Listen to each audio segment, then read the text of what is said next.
Tu regardes, tu restes, tu fais partie du truc. Ici, on ne fait pas de contenu fast-food. Chaque vidéo est un terrain de jeu, un champ de bataille, une énigme. Tu veux juste cliquer, passe ton chemin. Tu veux comprendre, rire, cogner, réfléchir, alors reste jusqu'au bout. Et si t'es encore là à la fin, t'es pas juste un abonné, t'es un complice. Bonjour, bienvenue à Gilles Presse. Aujourd'hui, Star Wars, une saga sur l'impérialisme. On connaît Star Wars comme une saga de science-fiction.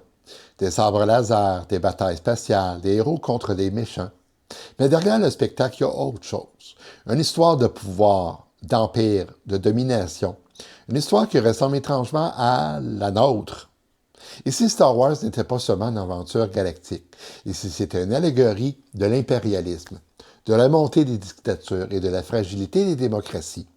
Aujourd'hui, on plonge dans la saga la plus célèbre du monde pour comprendre ce qu'elle dit vraiment de notre monde. Restez jusqu'à la fin. Rappelez-vous, l'Empire, une dictature moderne.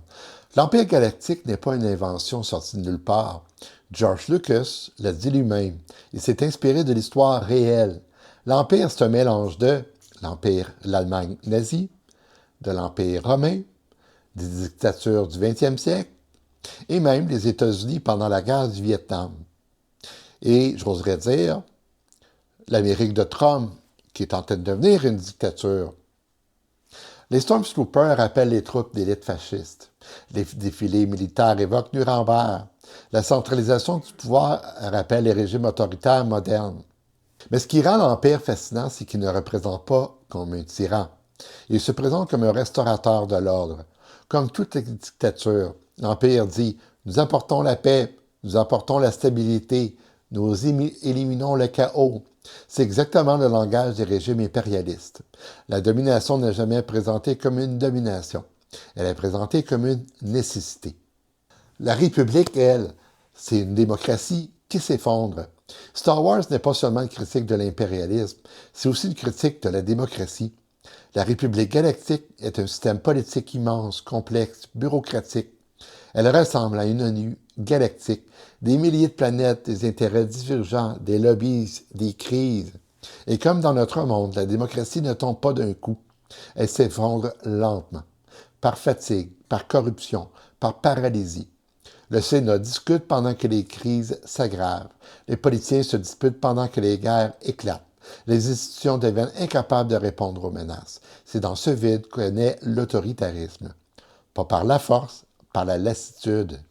Star Wars nous dit quelque chose de très contemporain.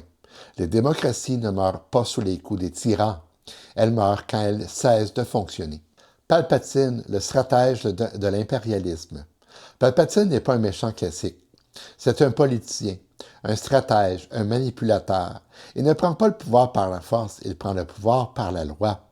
Il utilise la peur, les crises, les guerres, les institutions et surtout le consentement du peuple. Palpatine ne vole pas la démocratie. La démocratie lui donne les clés. Palpatine dit « Je vais vous protéger, je vais restaurer l'ordre, je vais éliminer les menaces. » Et le Sénat applaudit. Le peuple applaudit, les Jedi ne voient rien venir. C'est la mécanique classique de l'impérialisme moderne. On crée une menace, puis on propose la solution. Et la solution, c'est toujours plus de pouvoir, toujours plus de contrôle, toujours plus d'armées. La rébellion, un mouvement anti-impérialiste.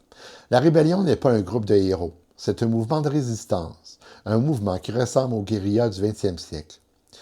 Par exemple, les résistants français de 1940, les révolutionnaires cubains, les mouvements anticolonialistes, les insurgés contre les dictatures militaires.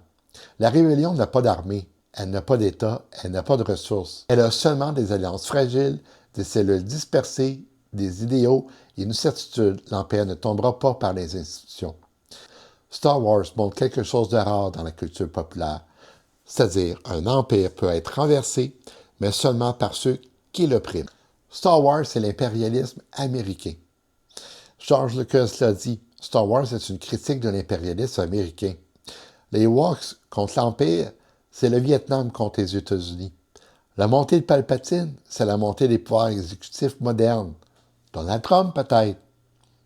La militarisation de la galaxie, c'est la guerre froide.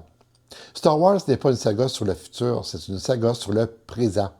sur notre monde, sur nos empires, sur nos guerres, sur nos illusions. Alors, en conclusion, Star Wars n'est pas seulement une histoire de Jedi et de Sith ou de sabre laser, c'est une histoire de pouvoir, de domination, d'impérialisme. Et que parfois, la plus grande menace pour une démocratie ne vient pas de l'extérieur, elle vient de l'intérieur. Star Wars n'est pas une saga sur une galaxie lointaine, c'est une saga sur nous. C'était Gilles Lapresse, merci.